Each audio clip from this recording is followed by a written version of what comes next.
It's a brilliant idea. So let's hear from one of the people whose ideas led to the founding of Easy News. Talia, over to you. Thank you everyone for coming. They say the past's another country. They do things differently there. The implication being that we are somehow better now than then, better here than elsewhere. But are we? Once upon a time, all people lived in small communities, with disabled people at their hearts. Communities that through the arrogance of time, we look back upon and consider less civilized than ourselves. But were they? Or have we just misunderstood the message in the adage? Skeletal remains teach us that tens of thousands of years ago, people with severe disabilities were cared for, loved, and if necessary, the entire tribe would adapt to the pace of their disabled member, fully understanding what we today seem to have forgotten, that any society is only as strong as its most vulnerable member. In another past, we lived in villages, accountable to lords and masters, disabled people no longer cherished, but barely tolerated. A different past again tells us that disabled people were considered lucky by leaders and were kept as fools at court. In another, disabled people were more unlucky, locked away so as not to contaminate the general population.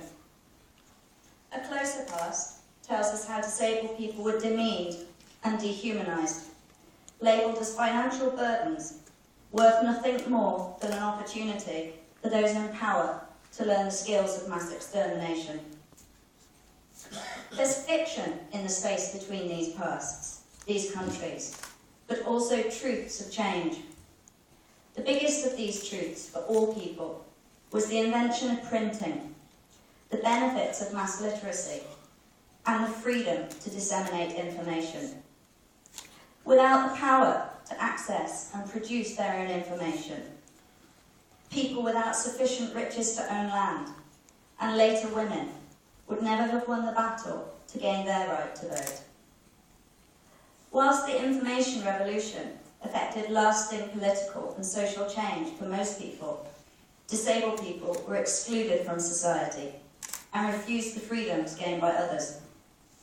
Only in the much more recent past were disabled people able to begin our own long march to freedom. The contemporary revolution is once again based upon information and a battle to balance the freedom of citizens to educate and inform against the controls imposed upon people by their governments. Here, there now is many countries, and they all do things differently there. For some disabled people, technology breaks down barriers and provides us with the freedoms to participate in politics, policy, and democracy. We can educate ourselves by circumventing a physically inaccessible world to enter one based within the virtual. We can write things down, articulate our own truths, and counter the challenge from the powerful that perhaps we're just telling stories. The abuse of power is intertwined in the history of disabled people. Modern Britain considers herself far more developed than the peoples of the past, the peoples of countries far from here. But contemporary Britain continues to treat her most vulnerable citizens with a callous disregard, imprisoning those convicted of no crime in places pledged to care. But that care is simply a cover for the facilitation of torture. The bill for that torture is footed by us all, and equally the responsibility to prevent it, to demonstrate we are better, more human than that, lies with us all.